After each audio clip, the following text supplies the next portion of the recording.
নমস্কাৰ, মোৰ নাম ঋষভ তনাই। মই চতুৰ্থ শ্ৰেণীত পঢ়ো। মই আজি এটি কবিতা আবৃত্তি কৰিবলৈ ওলাইছো। কবিতাটিৰ শিৰোনাম ভূত পোৱালি কম্পুৰ সপোন। কবি ৰূপকৰ জ্যোতিপ্ৰসাদ আগৰৱালা। মা, মই সপোনত দেখিলো দুটা ভূতৰ পোৱালি আৰু দুজনী নাক জিলিকা, চকু টেলেকা, টিলিকা টিলিকা, পিলিকা পিলিকা জহিনী ছোৱালী।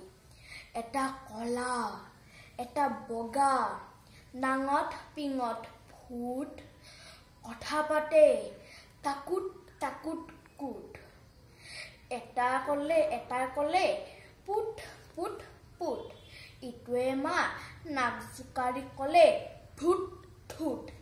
মা, দেখিবলৈ এনে ভাল ভূত পোৱালিৰ নাচ, কিবা কিবি গান গাই ফুচ ফুচ ফাচ, মনে মনে কাম কৰে খুচ খাচ খাচ। ধন্যবাদ।